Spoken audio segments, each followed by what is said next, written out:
Hello students, welcome to EPG Pathshala. I am Professor Kulbhushan Chandel from Himachal Pradesh University, Shimla.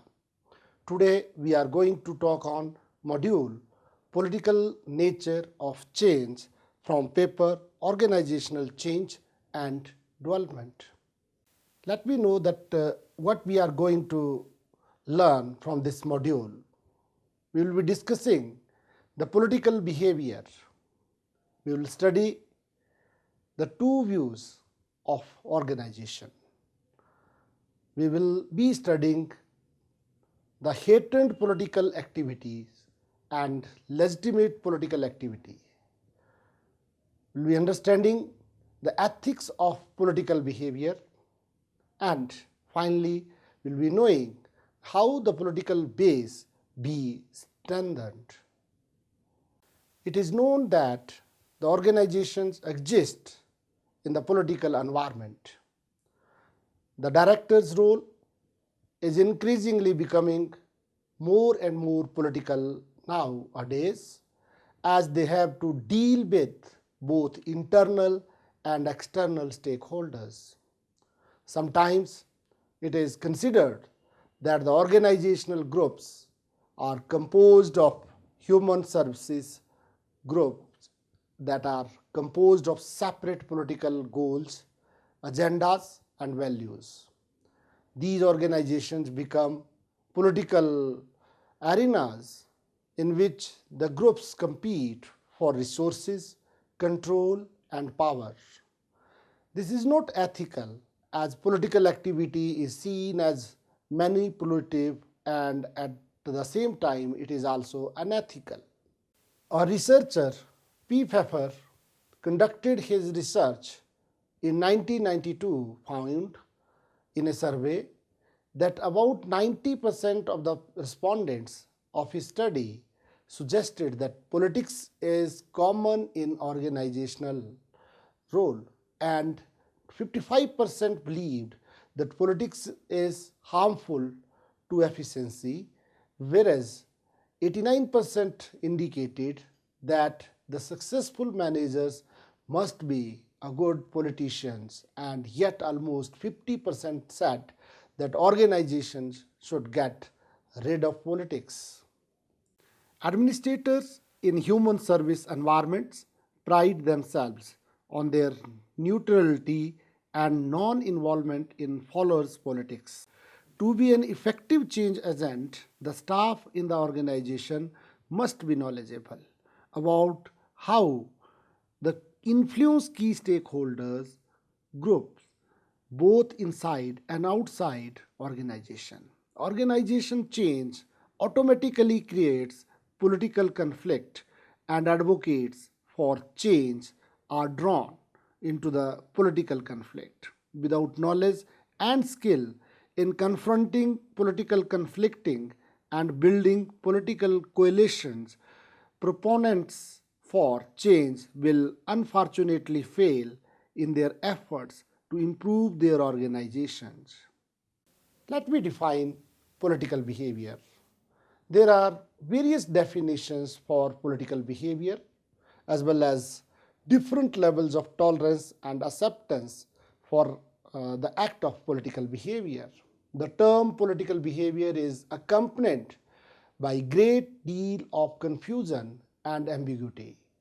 The relationship between power and politics is often blurred and need to be made explicit. Power is the potential to achieve the desired outcome and is simply the ability to get the things done, and without it the organizations would be ineffective. Power can be derived from the expertise of own person, organizational role, control over critical resources, and power to mobilize through protests, strikes, and use of media. A departmental manager who wants to revise the way that referrals are obtained gauges power by his ability to change the referral process.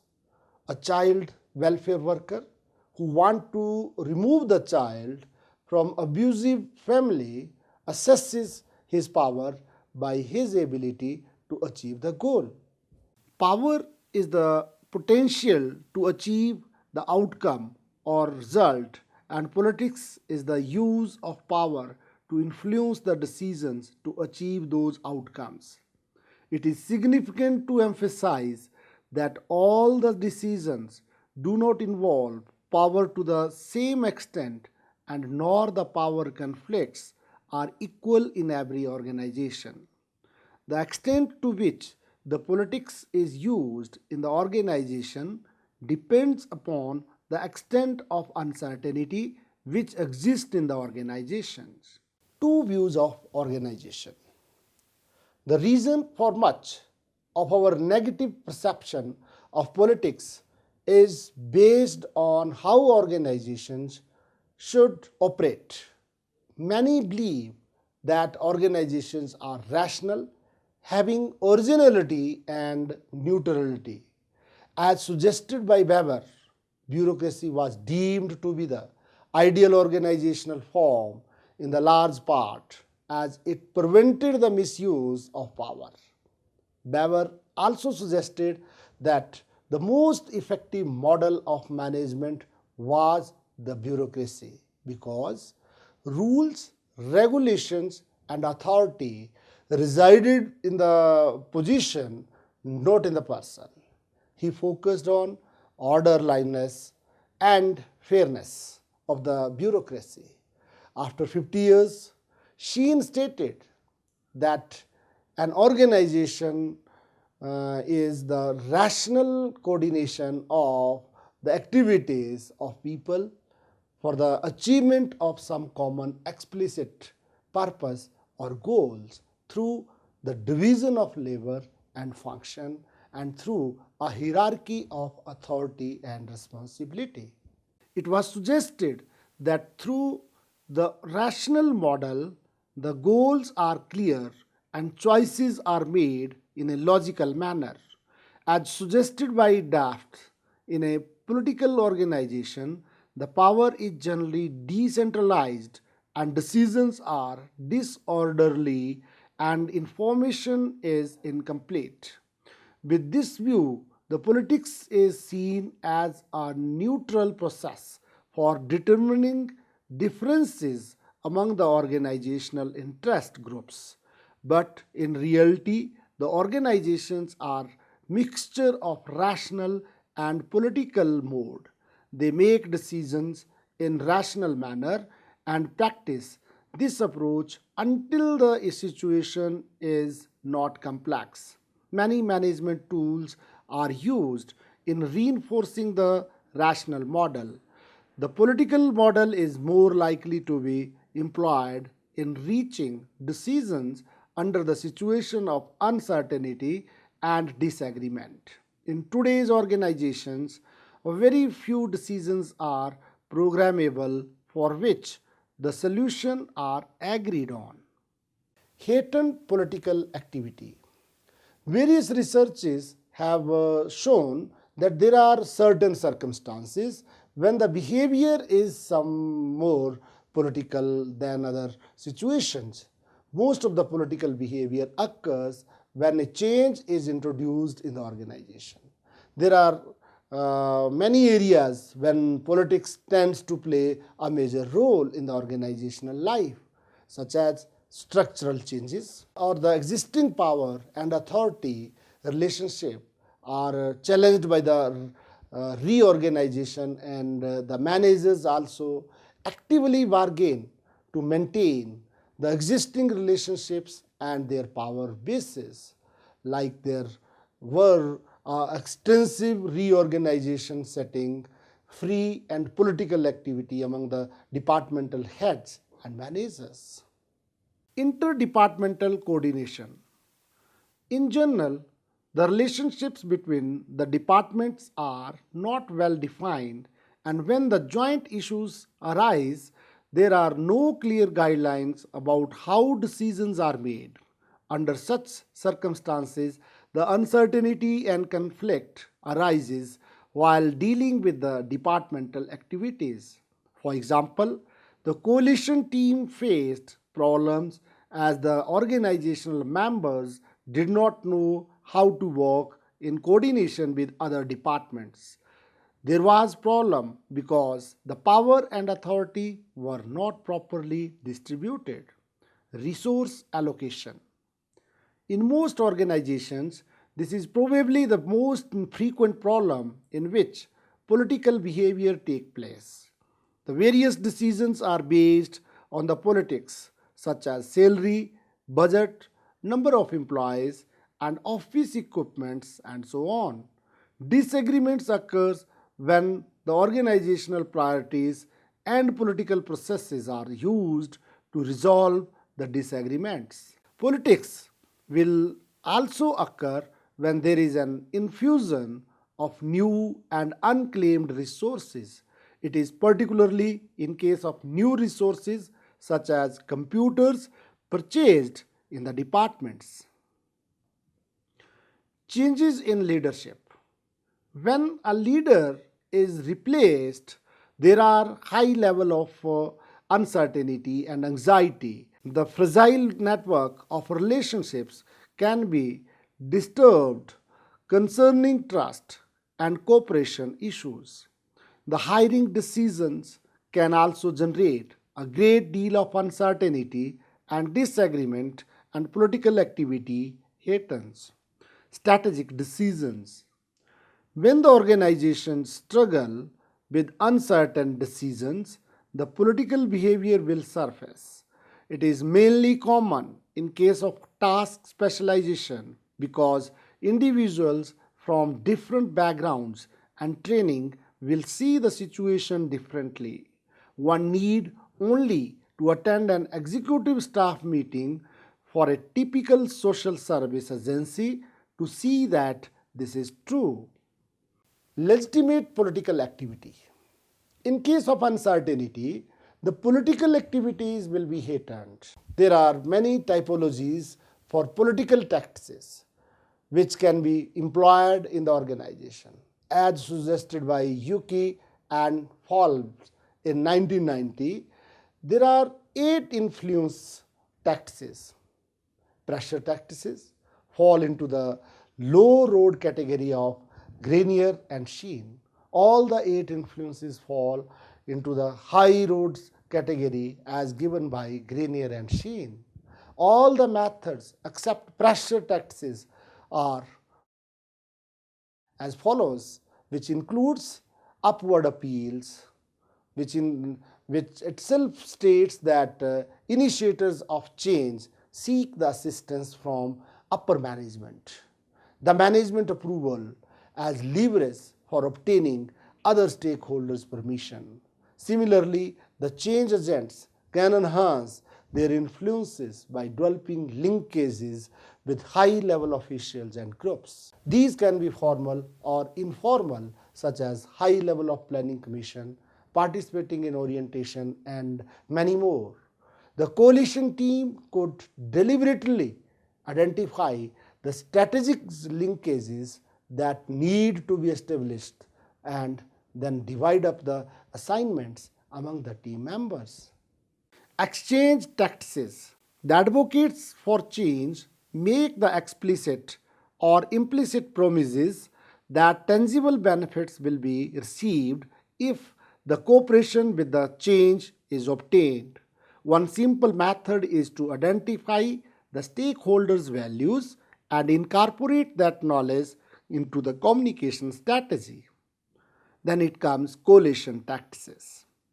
The change agents seek the assistance of others to persuade key stakeholders in complying with the change or use the support as evidence of the value of change. Naturally, this approach begins by taking time to persuade key individuals about the validity of a given proposal. Within the political arena, most decisions are made outside the formal meetings, and thus it is helpful to discuss and reach the disagreements on one-to-one basis. Ingratiating tactics. The initiator seeks to get the target in a good mood or thinking favorably of the initiator before asking for compliance with change. As suggested by P11 in 1992, liking is based on factors such as social similarity, physical attractiveness, compliments and flattery, contacts and cooperation, and association with other positive things such as bearing good news. There are additional avenues also for obtaining factors with a target, including being recognized for one's legitimacy and expertise. Similarly, legitimacy can be established by having a staff composed of experts. Then it comes rational persuasion. The change agents use the logical arguments and evidences in convincing the key stakeholders that the change proposal is worth and is likely to achieve the desired results. The appearance of rationality is needed because power is most effective when it is restrained. Using rational processes of analysis makes power and influence less obvious and decisions perceived to be better if they follow prescribes and legitimate process. Similarly, the influence of change agents and their power is enhanced if they follow a systematic change management process that integrates both data and analysis. Then it is inspirational appeal. By employing this method, the initiator makes an emotional request that arouses enthusiasm by appealing the values and ideals of stakeholders. Consultation tactics. The change agents seek participation and feedback from the stakeholders before implementing a change. Along with knowing what influences the tactics to employ, it is also important to know when to employ them. There is a whole psychology of timing that affects the decision making. As stated by Yukel and Falve in their study, that the consultation and rational persuasion were the tactics most frequently used, although an increase was noticed in inspirational appeals. It showed that the other techniques are underused and can be developed to offer the change agent to a greater range of influence. It is important to emphasize that these tactics can be used either informally or formally. Strengthening political base. These have been developed by both P. Pfeffer in 1992 and Cohen and Bradford in 1990 for getting the things done within organizations. Both these approaches have their own importance in diagnosing the needs of others, assessing the one's own sources of power, and identifying the strategies for influence and selecting most appropriate strategies. Each model offers valuable insight for obtaining the political support from the stakeholders in achieving the personal, departmental, and organizational goal. The assumption is made that this entire political process will be driven by the vision, goals, and outcomes of the changed project and not by the personal self-interest and greed. Identify the relevant political stakeholders. On the basis of the nature of the change project, the coalition team needs to first identify the individual and groups critically to the success of the project. Although each project will vary, the union or professional group, top-level managers, and the targets of change will be selected. As advised by Cohen and Bradford, that effective influence begins with the way one thinks about individuals one want to influence. They emphasize that half of the battle is won when the influencer sees each person as a potential partner.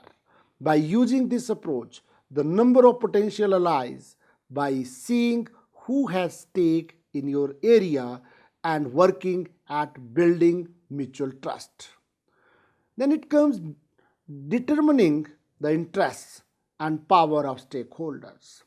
During this stage, it is important to identify the goals, concerns, and need of various stakeholders. It was suggested by P11 that it is helpful to identify the stakeholders' sources of power. For example, to know about the influence due to personal traits, structural sources such as position or role, and so on. Then it comes the determination of the interests and power of coalition team. The previous process can be repeated for the coalition team as it relates to the specific change project. This step helps the coalition team in identifying the resources it commands relative to the stakeholders' desires by laying the groundwork for negotiating the stakeholders group. Identify the political strategies. Prior to this point in the political process, the coalition team needs to be clear that what is needed from each stakeholder and what it has to offer to obtain the support of the stakeholders.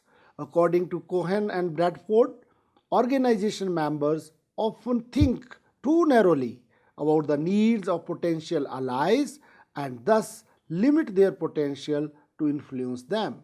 They also have observed that at least 5 currencies at work, including inspiration, position, relationship, and persons. Select appropriate strategy. The final step in the political process is to select the appropriate strategies. These decisions will be influenced by the attractiveness of the team's resources, stakeholder desires for what the team has to offer, and the needs of the team for what the stakeholder has to offer prior to the relationship with the group norms within the organization and the team's willingness to risk. For one to be politically effective within the organization, it is important to engage in behavior that forwards the aims and ideals of the agency. People who have seen as self-serving will ultimately lose others' respect, and if mutual benefit does not occur over time, the alliance and coalition will dissolve. Individuals and groups are most powerful when their needs are similar to those of the organizations. The exchange method of influence works best if there is mutual respect, openness, and trust. With mutual respect, each party assumes that the other is competent and they talk frankly about the exchanges, and trust reassures them that neither party intends to hurt others. Ethics of political behavior. There is a wide discrepancy between what is considered acceptable behavior as it relates to the organizational politics and what is considered as unacceptable behavior. Some suggest that politics by its very nature borders on the unethical and is synonymous with such activities as making deals and compromising values. Some suggest that it is native to think that other powerful people are acting in good faith or for the good of organization, so that they too must resort to various exercises. It is this perspective that is of most concern, although norms do change over time and by organizations. There is an alarming acceptance of what historically would have been called illegitimate behavior but is not considered legitimate. The line between ethical and unethical political behavior is not always clear, and often organization members are in a dilemma about what course of action to pursue. Dilemmas by their very nature are difficult because one has to choose between two equally favorable or unfavorable alternatives. On the other hand, a decision maker may be weighing the prospects of losing funding for his department, and on the other hand, he may be contemplating slightly adjusting the statistics to be assured continued funding. Neither alternative is desirable, although the decision maker could probably rationalize the whether choice. There will be times when the change leader also recognize questions that have no clear answers or that have compelling rationales on both sides. On these instances, when all other forms of analysis have been completed, it is helpful to use the test of integrity. Organization members will forgive errors that emerge from poor preparation, poor communication, and lack of skill. When decision makers explains a decision to a respected group of colleagues, preferably a cross section of staff, and feel pride in that decision, then it is likely to be a good one. Let's summarize what we have learned in this module. It is known that the organizations exist in the political environment, and the director's role is increasingly becoming more and more political nowadays, as they have to deal both with internal and external stakeholders. Sometimes it is also considered that the organizational groups are composed of human service groups that are composed of separate political goals, agendas, and values. These organizations become political arenas in which the groups compete for resources, control, and power. We could also know that this is not ethical, as political activity is seen as manipulative, and at the same time it is also unethical.